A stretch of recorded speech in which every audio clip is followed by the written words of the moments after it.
Events leading to the French Revolution. Desperate Louis XVI, under the burden of huge state debt, asked for a meeting of State General to get its sanction of introducing some new taxes.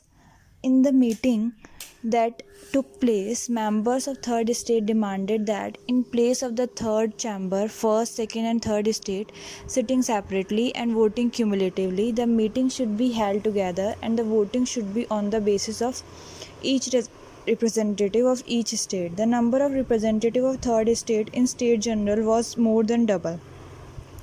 So this demand was vehemently opposed by Emperor as well as the representative of first two state. Since the king directed the meeting hall to be closed, the representative of third state moved to the adjoining tennis court and took pleas that they form the National Assembly and they would draft a constitution. Under pressure, king accepted demand of third state of formation of single chamber, which meant that the National Assembly would be single chambered institution. By this act, power of state passed from the hands of king, who always enjoyed support from first and second estate, into the hands of third estate. The king still wanted to suppress this rising. He ordered the dismissal of one of his most popular minister, Necker, as the latter was pro-people in his approach, and began to mobilize army near Paris. Anticipating suppression of the movement with the use of the army, Paris rose in revolt. Riots broke out at several places. A group of Parisian mob attacked the state prison at a place called Bastille, secured release of all the prisoners, and razed the building to the ground. This event, known as the Fall of Bastille, was of huge significance because this almost represented as a symbol of tyranny and abuse of the ancient regime. It happened in 14th July 1789. The people of Paris took the city direct in their control and established a new form of municipal government and a city militia called the National Guard and placed it under the command of Lafayette. Role of Paris mob in French Revolution. The National Assembly converted it into the Constituent Assembly with the basic purpose of devising a constitution on the basis of which France was to be governed. Once the constitution was drafted, it provided for elections and provisions for political parties. Therefore, a new National Assembly was elected with members of two prominent political parties, Girondins and Jacobins. These two political parties were completely different in their political approach and philosophy, as the Girondins were liberal constitutionalists whereas Jacobins were radical reformists. Gradually, the Jacobins managed to marginalize Girondins in the National Assembly and ultimately took final control of the government. Two prominent Jacobin leaders were Robespierre and Danton. This marked the beginning of the most violent phase of French Revolution, known as the Jacobin era or the Reign of Terror. The Jacobins ruled with the iron hand, did not allow any dissent of their views or policies, and anybody who still dissented was made to undergo the guillotine. Thousands of people lost their life to this guillotine in a span of just 3 years between 1792 to 95.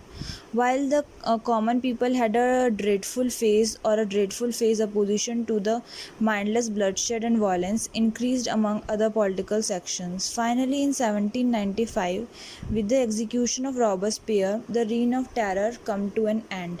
To avoid violent seizure of power, the next politico-administrative arrangement was the Directory, comprised of some influential leaders who played important role in uprooting the Jacobin rule. Meanwhile, outside France, the French army was engaged in building overseas French empire under the leadership of Napoleon Bonaparte.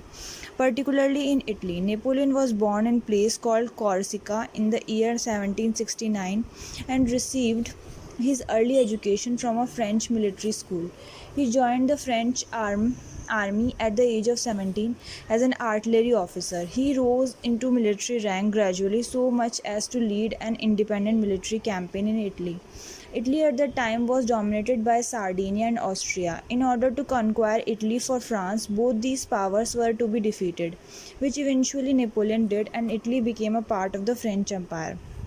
This news was greeted in France with huge applause, and Napoleon became a national hero overnight, particularly in a background where within the country average ordinary French citizens had nothing to celebrate.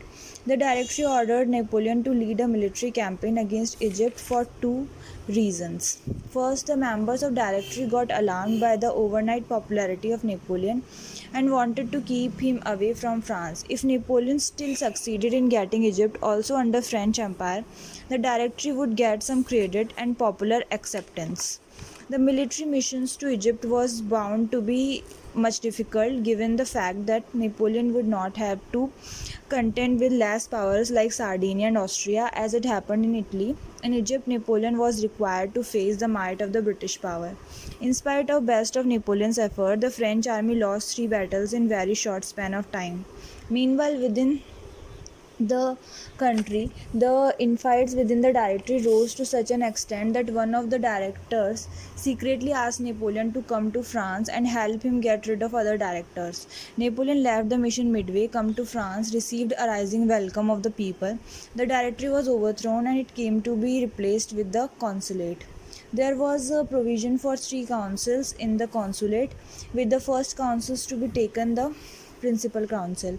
Rising on the wave of popularity, Napoleon got applause, added that the first council would be the real executive head of the state. Later on, he went for a plebiscite in 1802, and through an absolute majority, he was handed over the right to rule France till his lifetime.